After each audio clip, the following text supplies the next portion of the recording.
On April 25th, at this bus stop, one boy, 15 years old, shot and killed a 17-year-old boy with a revolver. WXLT TV, Channel 40, Sarasota, Bradenton.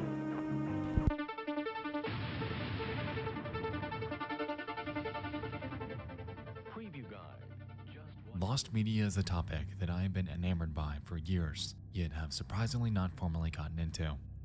The thought of disturbing TV broadcasts, audio, and VHS footage that have been lost to time is fascinating, and the links that people go to find them is incredible. So much dark and disturbing content has existed even before the internet, and the aim of this series is to dive into them, their search, and their stories, because, as it turns out, some of the darkest lost media out there seems to have always existed among us. This tortilla is very sticky. Pause.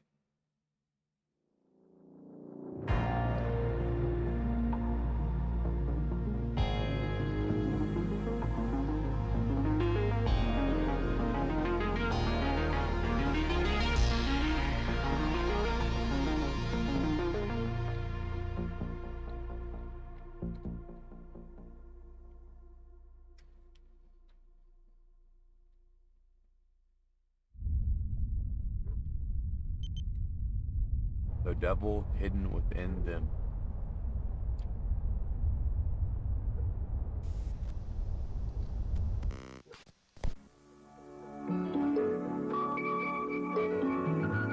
The following is a presentation of the Christian Television Network.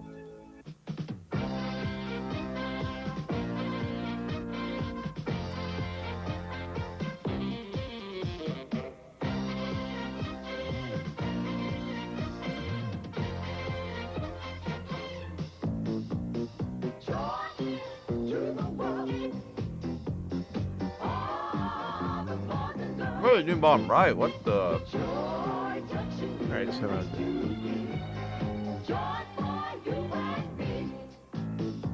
Come and join us for a half hour of fun and games at Joy Junction. Now here's Sheriff Don. Hi, how you doing? Good to see you.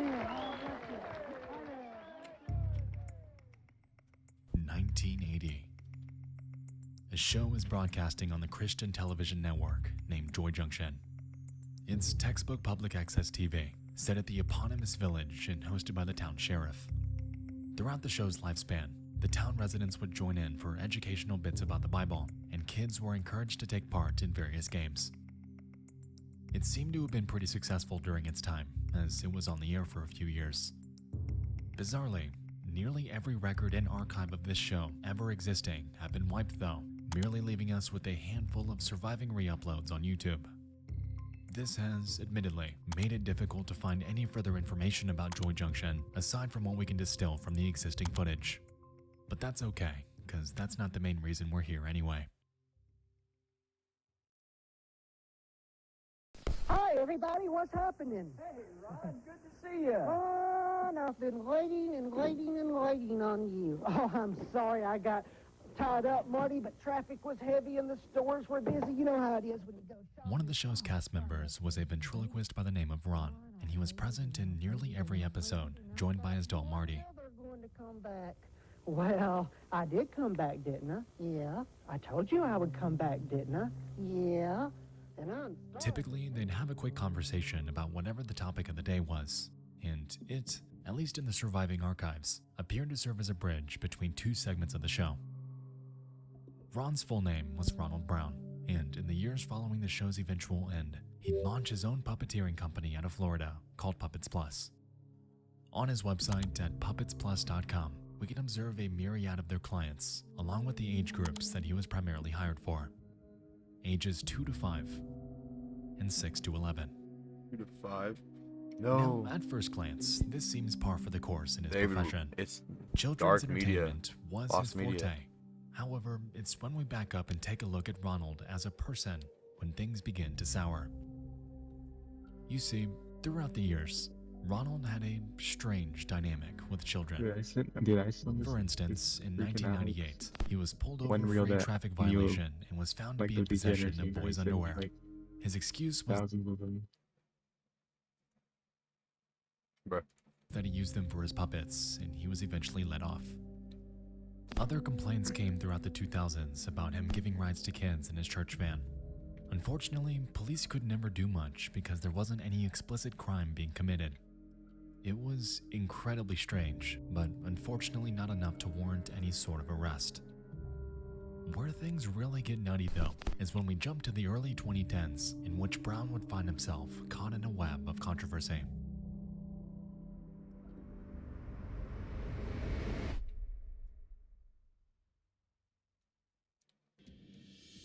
Okay, dude. Games are going big.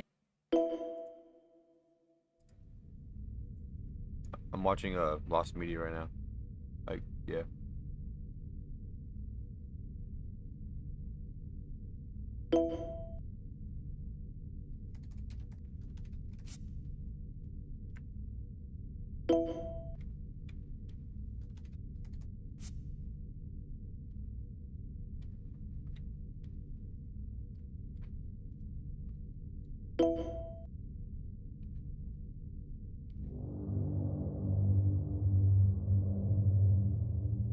In May of 2012, a man named Michael Arnett was arrested after a sting operation.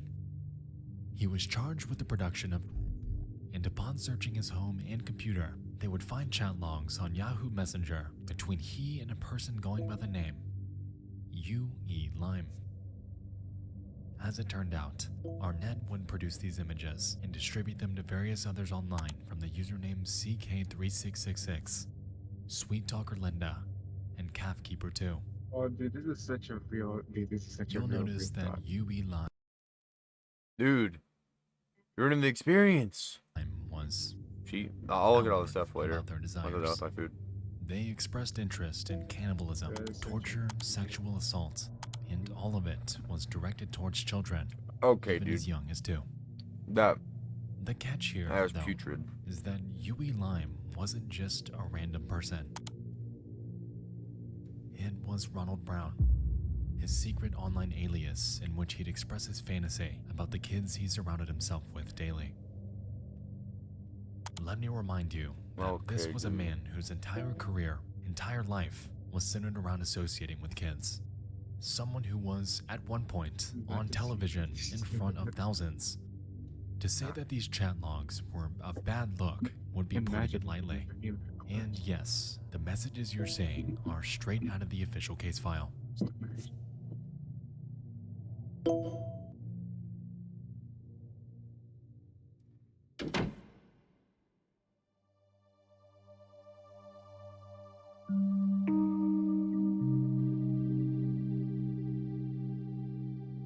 After corresponding with Yahoo.com, authorities were able to track down Ronald Brown and tie his username to a profile on a necrophilia website named cutedeadguys.net.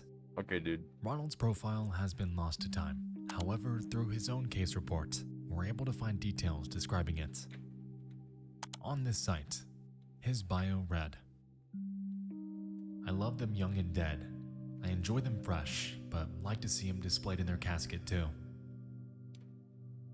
And a few snippets from his post history. "I like the blonde boy. Would love to snuff him. Very hot pics. That boy looks dead. I like that one.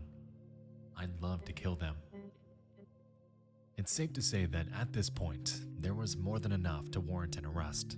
Okay, And on dude. July 19th of 2012, that notion would finally become a reality.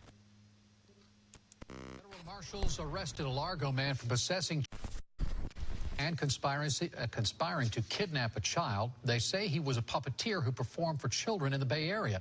News Channel 8's Yolanda Fernandez has been following this story for us. She is joining us live tonight from Pinellas County. Well, Keith, 57-year-old Ron Brown is here in the Pinellas County Jail tonight. Federal investigators say it was his gruesome and very graphic online chats with the known...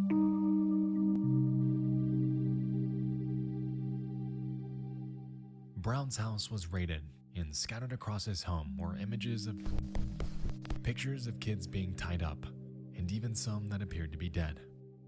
Furthermore, agents found CDs with much of the same material, a blow-up sex doll dressed in boys' clothes, a journal he kept about his fantasies dating back to 1978, and even books about serial killers and cannibalism.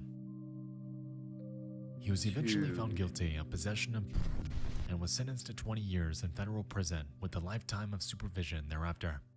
Had he lived out his full sentence, he would be out sometime in 2033. However, as of August of 2020, it's reported that he is now deceased. Yeah, no doubt.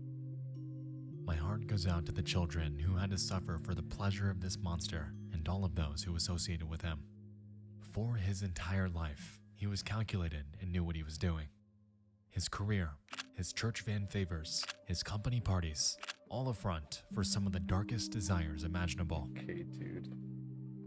In hindsight, I understand why Joy Junction's records were wiped. It was a show with a good premise and good intentions.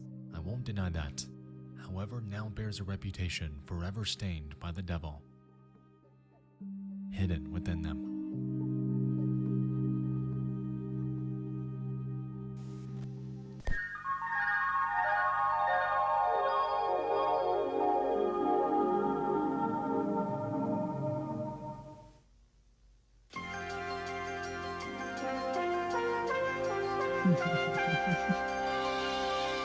Before we continue, just a couple quick announcements. First off, I'd like to formally announce my second channel, called Nexpo After Hours.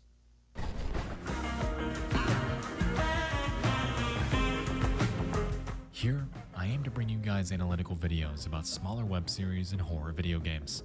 Currently, I have an upload about a smaller creepy web series, and I'll be dropping the next one in about 5 minutes from now. So if you're into that sort of thing, I welcome you with open arms. It's a big creative outlet for me, and we're gonna have some fun.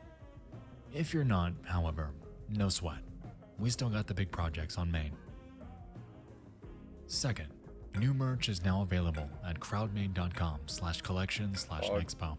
We've got some super cool new designs if you're interested. Link in the description.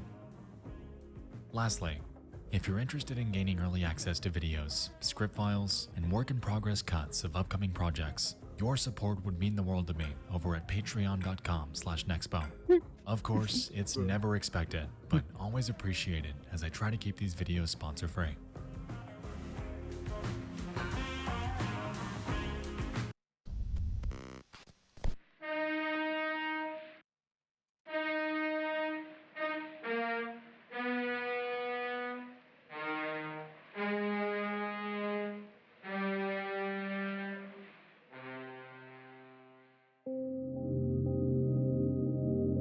The year is 1928, and a romantic disaster film about Noah's Ark hits theaters. Directed by a man named Michael Curtis, it premieres during a transitional period between silent movies and talkies, or films with actual spoken dialogue. Because of this, it's mostly regarded as a hybrid film with long scenes being played over music, and with it comes a healthy dose of extensive criticism. Most of the backlash is due to its runtime, clocking in at a whopping 2 hours and 15 minutes long, with considerable portions containing awkward dialogue and drawn-out scenes. Sitting through this movie is, to put it lightly, a considerable undertaking. Because of this, the film is pulled for revision, and the cut content is never shown again. A good portion of the cut footage came from what the movie is mostly known for today, and that's the flood scene.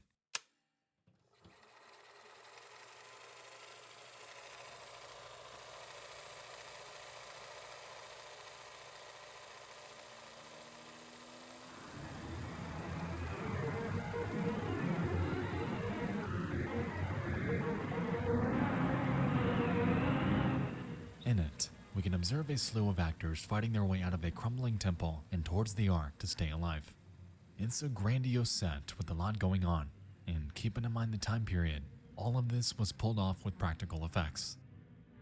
These people were, legitimately, submerged.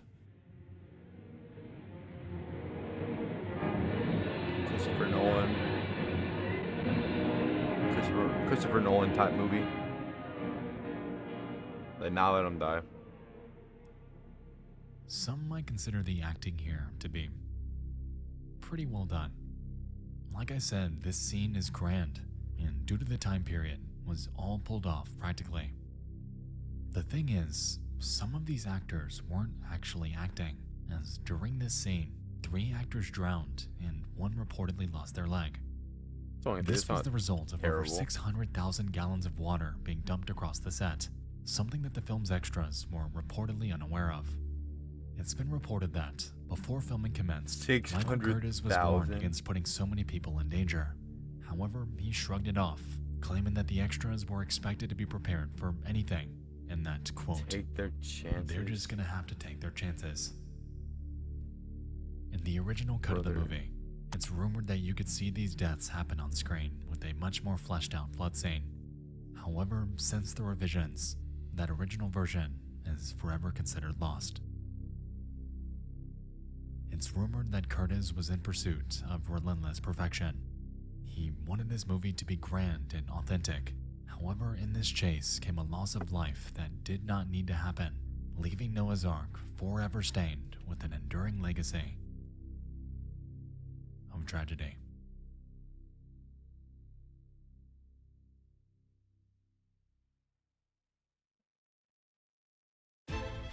Yeah, of course. Let's go. Searching for a website, a window to the world, got to get online. Take a spin, now you're in with the techno set. You're going surfing on the internet. Yikes.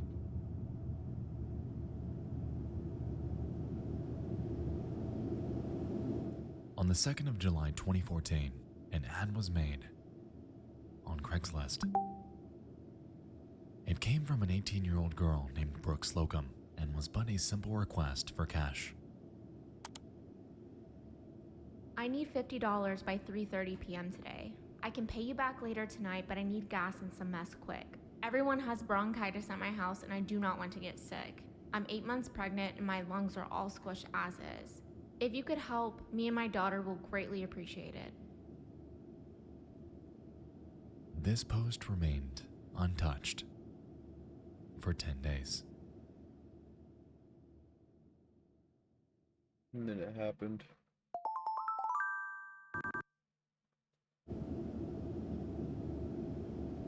At 10:08 p.m. on the night of July 12th, Slocum receives an email from a man going by the name Mike's Hard. Okay, dude. I can host, what are you thinking? I'm 25. This was a reply to other, separate ads that Brooke made around the same time period, in which she would solicit sex for money. According to her friends, it wasn't willingly, as her then boyfriend, 25-year-old Charles Oppenheer, would coerce her to do this while accompanying her during these meetups. Yikes. Reluctant, Normally, Slocum I'd say to tap in, but I don't feel like it. But I will say this: let's play Siege Main. Nah. Bruh. Not right now, at least. Give me like 20. Hey, your screen share what you're doing though. No, just watch stream on Twitch, bro. Wait, what is it? I'm watching like The Darkest Lost Media by Nexpo. Something XQC did a long time ago, and Nexpo does really good stuff. So I don't know what the story's about. That's like right at the beginning of the story, though. Wait, who? responds. Okay, Noah's actually lost it, Nexpo. guys. You can just go to my stream and just watch it. No, it's official, guys. Noah has lost it. Okay, dude. Why? He is basically playing like what is it? NFL 2K on Roblox. That's gaming still what you're talking about. 20 minutes Oh later. wait, yeah. Oh, dude, I'm done. Austin, my bad. Well, we're looking for donations if possible. Kinda in a tight spot, and we have a baby on the way. As far as the fund goes, though, there won't be any mail. If anything, is gonna block me. How does $120 sound? I can drive you over here if you need. Oh yeah, for guys. No, we can travel, just can't host is all. When and where would you like to meet up? I like to fuck outside in a park around 11:30. That okay? I don't know. I don't want to get in trouble for indecent exposure or anything. I can't go to jail being 8 months pregnant. It's cop free. It's a park, but behind it there are lots of woods. No cops at all. Okay, dude. This last email arrived at 10:59 p.m. And as we can see, Mike's Hard was keen on meeting that same night. Wait, is this a pedo? Or... Needless to say, Slocum ended up accepting. I think it's this chick that is like a prostitute just for money, and she's 8 months pregnant, and he wants to meet behind woods at a park right now. And their trip to Gazon Park in Wyoming, Michigan. Yo, okay. Was on. That's a little. Yeah, it's like, dude. Holy.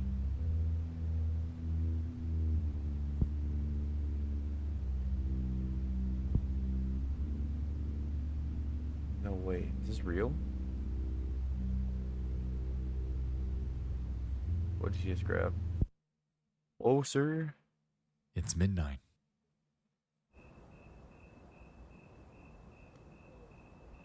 The couple arrives, with Mike pulling up shortly after. Initially believing this to be another sex meetup, the two approach Mike without much concern. Sometime during the next few minutes, Brooke is grabbed, bound, and shoved into the trunk of Mike's car. Yeah. In haste, Charles tries to help, however is unsuccessful, resulting in a violent altercation between the two. It's unclear how long this fight lasted. However, what is certain is that during this, Charles was violently killed.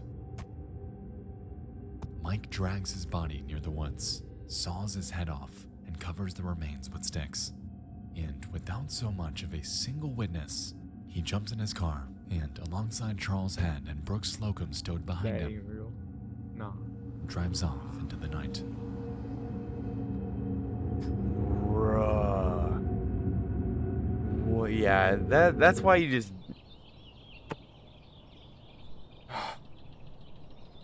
like, dude.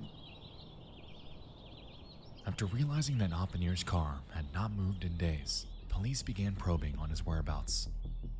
When asked, his parents drummed up nothing, his work nothing. No one knew where he was, but his car was there. And so they began searching the park on July 17th, 5 days after the incident with Mike's Hard. Upon scouring the wooded area that lined its back end, they then discover a headless body under some brush. And it was later identified as Charles Oppenhier. That's so messed up, dude. You shouldn't do that in the first place, hours, it was realized that Oppenhier wasn't single, and his girlfriend, too, was missing.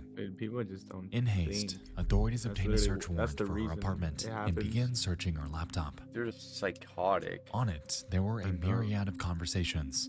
However, one thread from Mike's Hard stood out among the rest. The Internet Crimes Against Children Unit was called in for analysis on the real name behind the alias, and they found that this address was tied to another email, which was tied to a Facebook for a man not named Mike, but Brady Ostrike.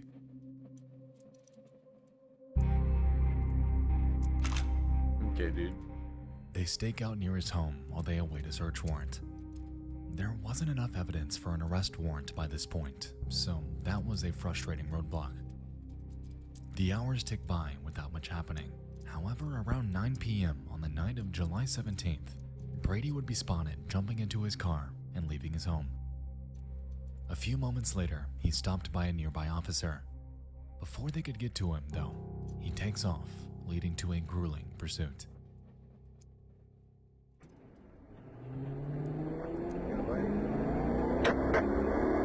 No, get out of here, bro.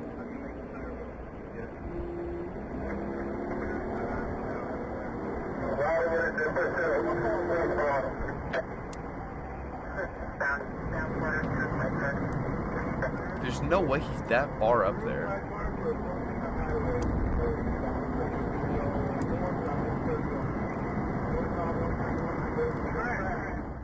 Eventually, he loses control and crashes into a cement barrier. As the officers pull up for apprehension, however, he hits on the head and falls forth to his death. Oh, he fell off the like, there's like an underpass there, I think.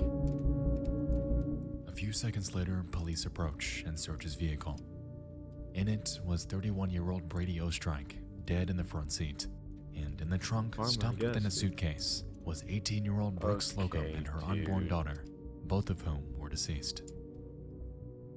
Upon searching Ostrike's home shortly after, they discovered a plethora of ropes, knives, swords, cages, straps, and bizarre writings that make little to no sense at all. I hope it's not TOS. His toilet was inoperable, and the entire place was nothing short of rancid.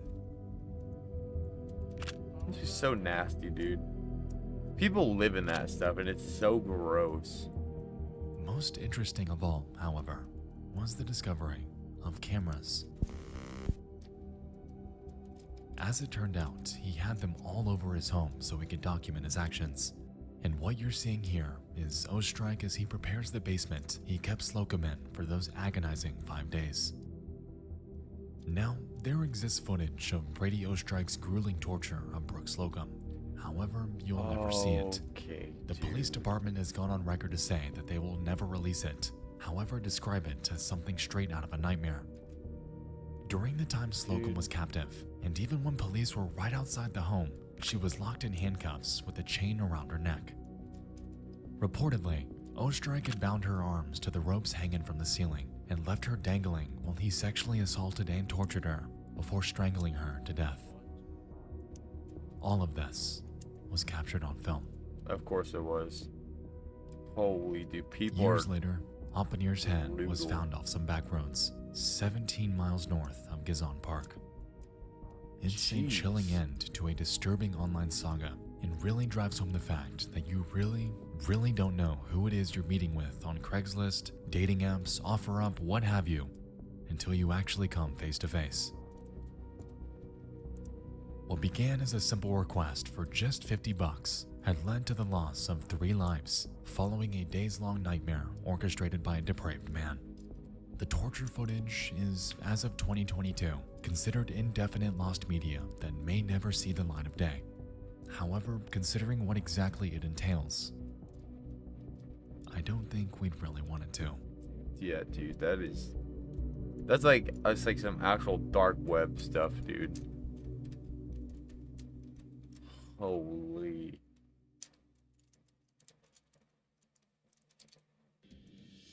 Let's go. Going big with Google Play Games. Experience more Yeah. ways to play.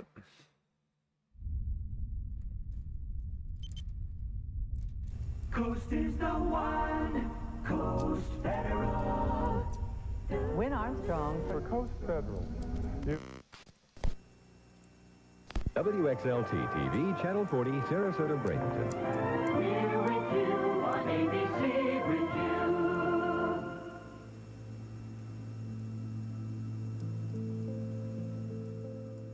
The year is 1972, and a reporter named Christine Chubbuck eagerly lands a job at WXLT Channel 40 in Sarasota, Florida. I think I know this. I think I know what this hired is. as a reporter, she was reassigned to a spot named Suncoast Digest, a local affairs segment that ran at 9 a.m. every Saturday. During her time there, she'd become attracted to a fellow reporter named George Ryan and would seek his attention by baking him cakes and expressing a desire to hang out. When she realized that he was already romantically involved with another coworker, however, it was detrimental to her self-image, as Christine historically had difficulty finding love. According to her family, she'd go on dates with various men throughout the years, however had trouble connecting socially with them. On top of this, by 1973, Chubbuck underwent surgery to have one of her ovaries removed, and as a result, her doctors began to pressure her, claiming that if she wasn't able to conceive within 2 to 3 years thereafter, she may never be able to.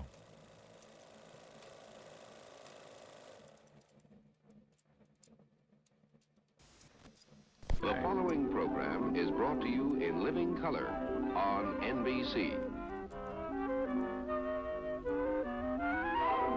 Super spy Fred Flintstone is off on the trail of the mysterious Green Goose, a master of Tonight we begin with the death of a man armed with scissors. He was shot by police 24 times.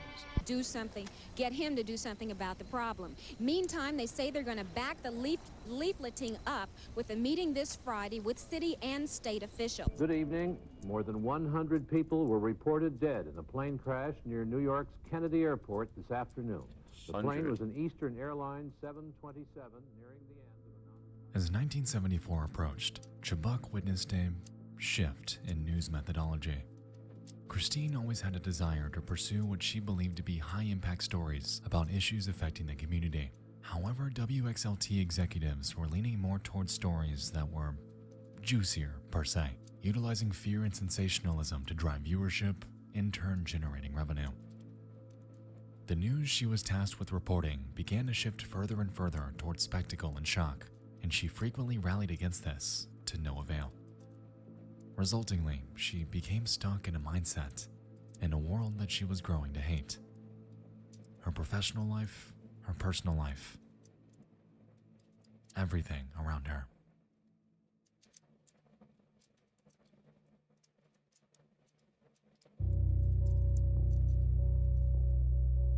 Good evening, I'm Steve Newman, and this is Channel 40 Weather Watch. It's going to be even cooler tonight than tomorrow night than tonight. The reason for this, with the passage of the cold front today, when we picked up some showers, skies have cleared very nicely. It's kind of weird, like there's like this. The 15th of July, 1974, Christine enthusiastically entered the station. Instead of opening Suncoast Digest traditionally, however, she claimed that there was a newscast she had to read to open it, something that hadn't been done hitherto. She takes her seat at the news desk, and for the first 8 minutes, opens her segment about 3 national news stories and a shooting that took place the day prior. Following this, a film reel of the shooting was supposed to play, but had jammed, leaving a few moments of dead air. In response, Christine apologized for the error before taking out a script she had handwritten and reading to the viewers the following. Yikers.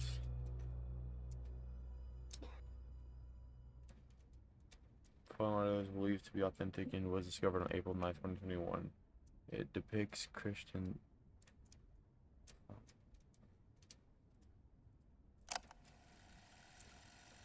So this is just her audio that she read off.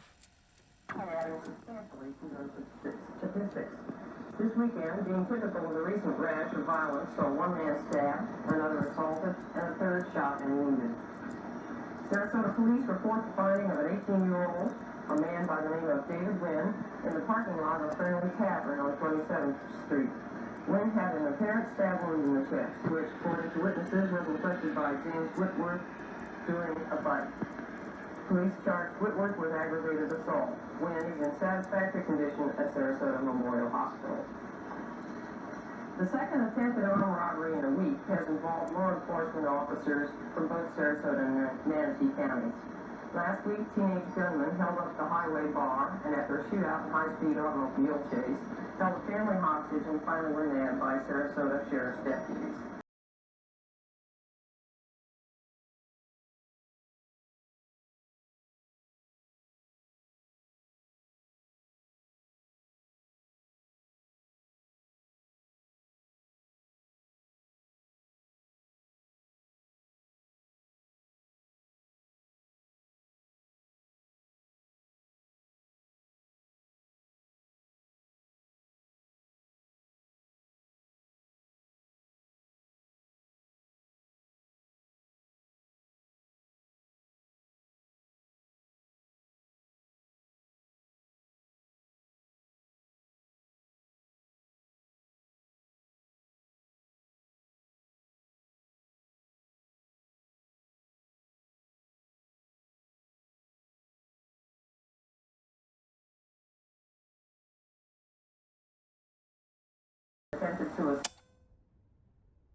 At this moment, Christine drew a Smith & Wesson revolver that she had hidden in her bag, placed it behind her right ear, and fired, immediately falling forward onto her desk.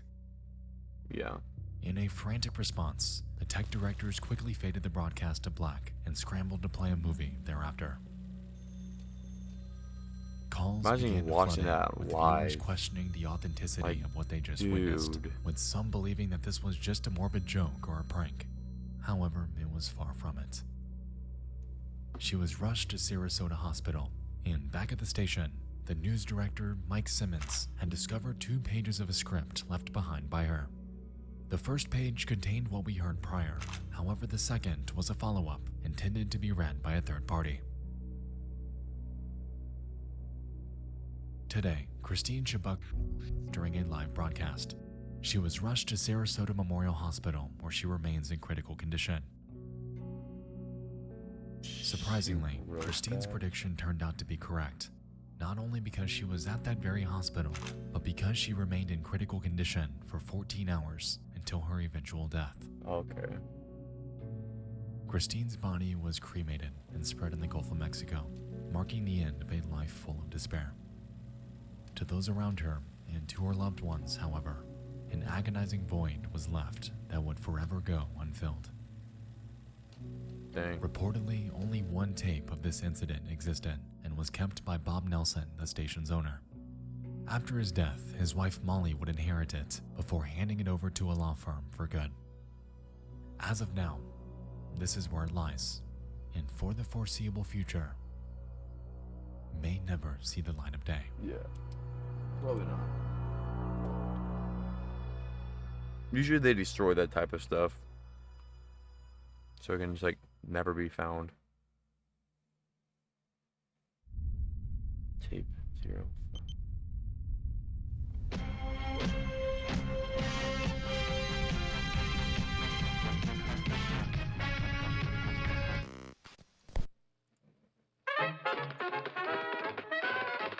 We will return after these messages. Good morning. What in the... Is there anything to watch, dude? To preface this last entry, I'd like to state from the outset that the following could be absolutely nothing. The answer could be completely mundane. However, the footage in this section has personally stood out to me because of how bizarrely out of place it is and how little info there is about it. I was gonna put it in the next disturbing things. However, I think it fits better here. Let us begin. Huh? Yo, Austin. What? Alex asked you something. What did he say? Oh, what are we watching? It's called The Darkest Lost Media Volume 1. I think there's like 3 to 5 parts. So these are real then? Yeah, these are real. Okay. Yeah. It's the 1980s.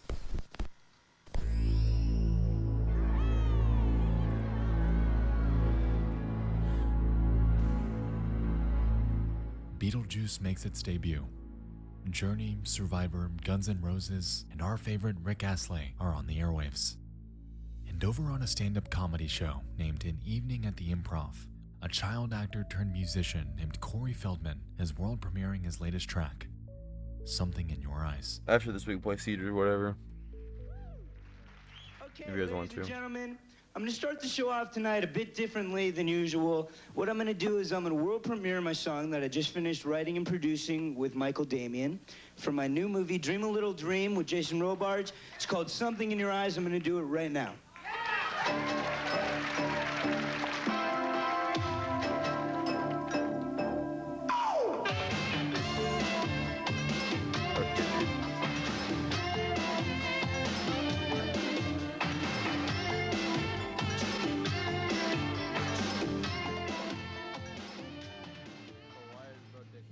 As we can see, he had a mixed reaction from the audience.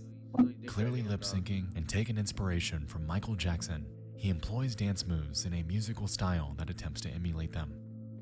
Exactly. Upon looking through comments about him on YouTube, it's clear that history hasn't exactly been kind to Feldman. But that's beside the point.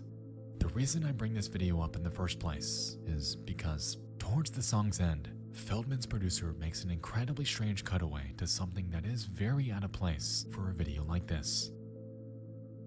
Have a look.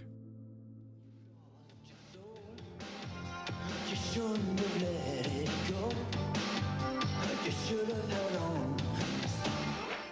Stop running away. Okay, dude.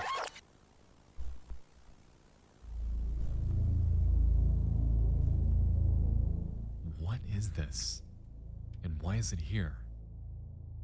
Nowhere in this song does Feldman make any sort of mention about a woman being bound to a pool table. And after performing a cursory scan of his other music videos, cutaways like this never happen again. This seems eerily out of place, and discussion about this is painstakingly few and far between. The only mentions I could find about it were from Reddit and a few YouTube comments. However, none of them garnered much attention, and their sources are pretty much non-existent. With that being said, let's circle back to the footage so we can break it down ourselves. As we can see, the video of this woman was patched in post-production. Unlike the other cutaways that happened prior, this one has a different border. It's in black and white and seems to be slightly lower quality than his music video. In the footage, we have a woman with brown or black hair tied up on each corner of the pool table, is in what appears to be a small room with a swinging light above her, and seems to be moving because of discomfort. To me, this footage could be one of three things. Either it's a scene from an obscure movie, a cut of a film, or it could be from a legitimate film. Personally, I believe it's one of the first two, given how obvious this cutaway is on something that's been seen by hundreds, if not thousands, of people. If this were truly as sinister as it's been rumored, it would be a pretty stupid move to put it there. Regardless, this cutaway is one of the weirdest edits I have ever seen, and I'm still struggling to drum up a reason as to why it's there in the first place. I'm curious if you know anything about this, if you've seen it before, if you've heard about it. You don't think like the thing might have got This is a weird little mystery. fucking hacked and they this just is where showed I'm that calling shit? for your Or... Yeah, that could be a possibility. Who is the woman on the table? Like what happened on the, I think it was Amazing World of Gumball, with the hacked BO2 trash that they put on. Even apart from the internet, the world is dark. So many pieces of media have been forgotten and lost to time, and in this series, I aim to document and bring those back to light. Thank you so much for joining me in this first installment of The Darkest Lost Media. I truly appreciate each and every one of you for taking the time out of your day to watch my videos, and I truly apologize for the delay on this one. I had to completely rework a section due to copyright issues, so it set me back pretty badly. Nonetheless, I really hope you guys like this. I made this series with the goal of it standing toe-to-toe with disturbing things in terms of quality, and I'm thrilled to keep this going if you would have me. Holy.